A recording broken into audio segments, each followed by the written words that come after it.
Here we have the ASICS METASPEED SKY Tokyo. This is a new and improved version of the METASPEED SKY model. We have new foam here and a lighter package again with the same lower drop. What do I make of these on my initial runs? Let's find out.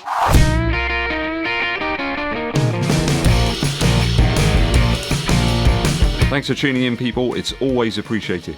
Hit that subscribe button and also give this video a thumbs up like. Drop us a comment as well to help with that YouTube algorithm. Dankeschön.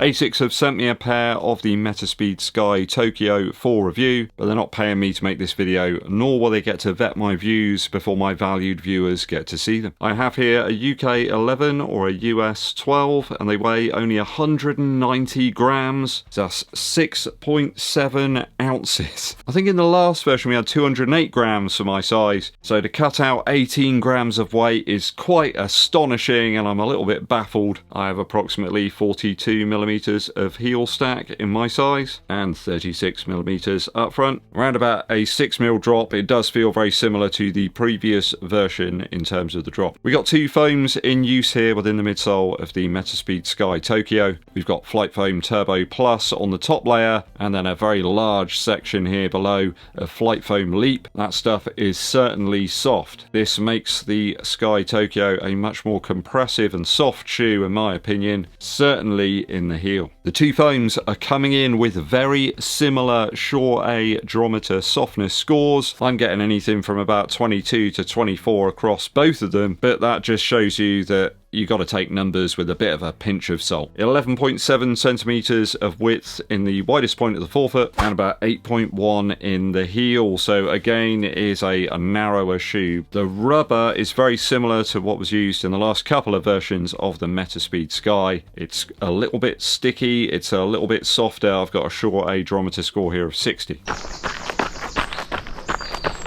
Starting with the upper first is a very subtle iteration around the final eyelets here. You can see that there's some sort of increased strength to the upper. Everywhere else they've kind of minimized things as much as they can to try and make the shoe lighter. It's thinner, it's probably even more breathable than a Druid sandal. You can see through practically all of the upper when you hold it up to the light, but once again I do find that the toe box area of the shoe is very generous in terms of the height. I've had to cinch the laces in on this one quite a lot to achieve a good fit, and I do get some bunching, mainly around the initial eyelets, but you don't really notice it all that much when you're running, and certainly the material's so flexible it's not like rubbing on your feet or anything. The serrated laces here do work wonders though to get a really good consistent lockdown. I didn't have to stop and like retighten the shoes. There's a very minimal amount of padding back here in the heel. There's a very thin counter as well, just to kind of provide a bit of structure back there. The tongue is thin, it's very flat, and there's just enough here to get away with a runner's knot without too much pressure on the top of the foot. It's very minimal to the point of being extreme really to try and lower that weight. Again, there's some very minimal eye stay reinforcements across the top there. It's like a drag racer. It's a sports car shoe if ever there was one. Didn't have any real major issues with the upper. I think you probably want to go true to size in this shoe. I mean, it could have been more of a glove for my foot, but then it does err towards sort of normal to narrow. Got a wider foot, then you might be quids in because you got quite a bit of extra space in the toe box. So I will be using those toe socks again from UYN. They just seem to fill out this shoe for me a little bit better, but it's about as light and as functional as you're going to get for a race shoe. Incredibly breathable though for these very warm times that we got here in the UK. I'll give it a 2.9 out of 3 for the upper. It's just not quite perfect with this Motion Wrapped 3.0. Midsole now. Now, when I first showed a picture of these shoes to Kev Next% Burton, he couldn't quite believe that there's still a 40mm stack here. Of course, in my size, I've got a little bit more, but that's always the way. It's very much now a shoe for those that increase their stride length rather than just simply increasing the cadence. I found to get the best results from this shoe if I'm literally almost bounding along. If you try and run in a sort of very easy way, you're not really going to get much out of the shoe. As soon as you start bounding along and increasing the stride length, you really start to get some results. I think there's now perhaps a much bigger gap between the Sky and the Edge versions of the shoe. On foot, I'm feeling this one is a lot softer than the previous version, perhaps even a little bit less responsive. The Flight Foam Turbo Plus was not one of the softest foams out there, but it had loads of energy return. Does feel a little bit softer here. That Flight Foam Turbo Plus stuff is still on top of the carbon plate here, so closest to the foot, and then you've got the very compressive Flight Foam Leap stuff underneath the plate. I think the idea here is to perhaps stabilize the ride with the slightly firmer foam, and you get more bounce from the Flight Foam Leap. It is a slightly different ride though from the last version of the shoe, and I may suggest that it's probably not going to be for everyone. Certainly a little less stable than the Sky Paris. I did find on some uneven camber that I almost twisted my ankle actually. It's not one for easy pace. Running faster certainly feels incredible in this shoe. Throwing you forward with real purpose on each stride. Again, the shoe feels like one you want to store back ready for your premium training sessions and for racing only. At marathon pace, the shoe feels really great. I think that's its intended sort of use. So for me, that's around like 7:30 a mile. My target half marathon pace, it was like explosive, and I had to kind of rein things in a little bit at one point. When you get down further to 10 or 5k pace, it's just mad. The foam does seem to really save the legs as well. Certainly the next day after running in this shoe, I just didn't really feel like I'd ran. And considering it was one of the hardest sessions I've done for months, that says a lot. As running shoes go, if you want one that's fun, it's exciting on foot, this feels amazing. But as with the last version of the shoe, I think it's either going to be one that really works for you, or you're going to find it too narrow and unstable back there. Perhaps even if you're a cadence runner. Not quite as stable, I think, as the Fast R3. I think that might be a little bit down to the length of the shoe. You've got a little bit more surface area in the Puma. I think the Alpha Fly certainly is a lot more stable as well. Certainly in the heel, there's a lot more width back there in the Nike shoe, but it's bonkers at pace, and at that sort of speed you don't really notice the instability that much. I'll be very keen to see how the two foams kind of size up over time. The more you use them, is this Flight Foam Leap stuff gonna have the longevity that we find in some of the other like ATPU foams?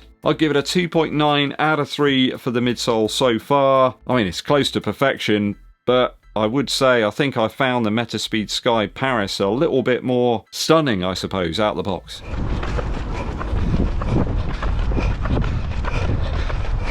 Outsole wise, it's pretty much a direct copy of what we had on the previous version of the Metaspeed Sky. The rubber is the same, the placement's the same. We've got that cutout here on the lateral side of the forefoot. The same rubber back here stretching into the heel. If you're the sort of person that wants to buy a running shoe and have it look the same for ages and ages, I'm not sure that this is the shoe for you. This midsole foam does take a pounding. Yes, it feels great. You've got to use it or lose it, you know. The lateral side of the forefoot here is already starting to get a little bit chewed up on toe off. It's exactly what happened in the last version. Super shoes aren't going to last forever. You've got to use them, enjoy them, and grab those PRs. I would definitely say don't use this on anything other than like concrete or road. If you're going to run on gravel, you're just going to mulch up the foam. It's still softer rubber here. It's still very tacky. It does a brilliant job of gripping around those corners. Great traction on toe off. Again, it's the minimum amount of materials here to get the job done. I mean, if you're after a super shoe for the foam and to get those benefits, then this is one of the best. But you just got to be prepared to put up with the fact that the outsole ain't going to last forever. I'll give it a 2.9 out of 3 for the outsole, considering its race leanings.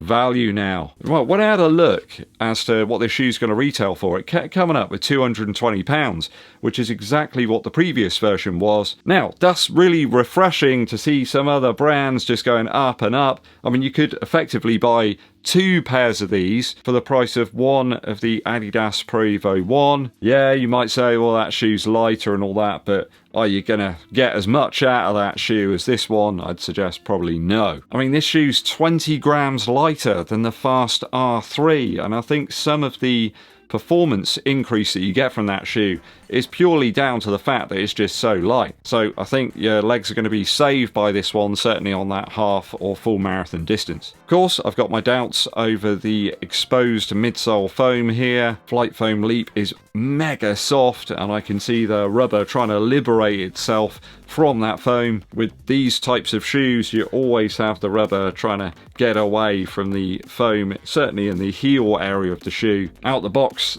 the quality of the shoe though is really great. I don't think I've ever had a bad ASICS one. There's no dodgy stitching or misaligned foam sections here. They always seem to come up with the goods in terms of build, and there's no exception. In terms of the upper, looks wise, it's very close to the previous version, but actually when you get it in hand, there are a number of little subtle changes. But adjusting the midsole and some of the materials to bring it down under 200 grams is crazy. Half the price of that Pro Evo 1, go figure. I'll give it a 2.9 out of 3 for value so far. I'm only knocking off 0.1 here for everything. I don't feel it's quite perfect. The upper could lose a little bit of material here to make it a little bit more glove-like for me, but it's an absolutely banging update, and I think if you do like the Metaspeed Sky Paris, then you're gonna like the Tokyo too. And of course we don't really know about how long this Flight Foam Leap stuff is gonna hold out. If I've totaled the scores up correctly for the ASICS Metaspeed Sky Tokyo,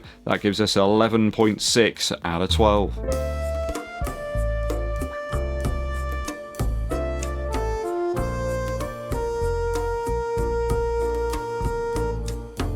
I don't think it's too far off till this one gets released, so keep your eyes peeled over at the typical retail sites. Are you picking this one up on release? Let me know your thoughts and opinions down in the comments.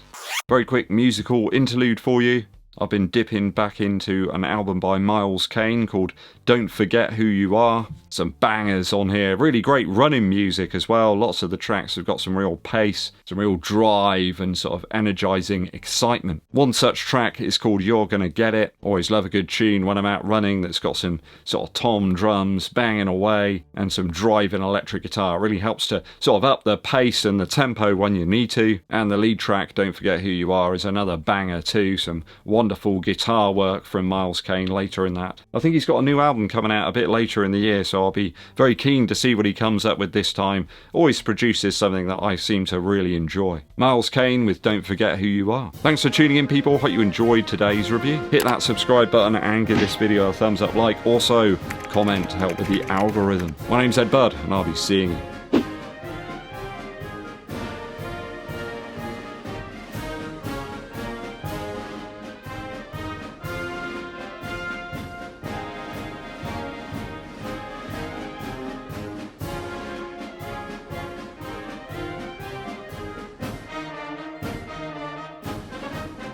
Hey people, Eddbud here. First run today in the ASICS Metaspeed Sky Tokyo. These arrived on the door, didn't know they were coming. I've got to say, they're kind of crazy in the midsole. They've managed to reduce the weight of the shoe now to below 200 grams for me, which is amazing really. They feel very light, very nimble. I would suggest these are a little bit softer than the previous version, the Metaspeed Sky Paris. But when you get moving in these, they really fly forwards. Almost like throw you forwards, a bit like a cannon, I suppose. I think I'll be a big fan.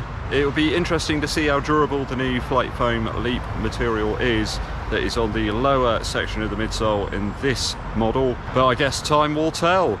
Grip certainly feels very good on corners, felt very assured, and I'm now in a bit of a quandary as to whether I should use these or the Fast R3 from Puma for the half marathon next weekend. So maybe if I can do a few more sessions in these and figure out just what pace feels best. Certainly it felt better the faster and faster I went at sort of 10k or 5k pace. They were blisteringly quick. So there we go. Right, I need a drink and I need a shower.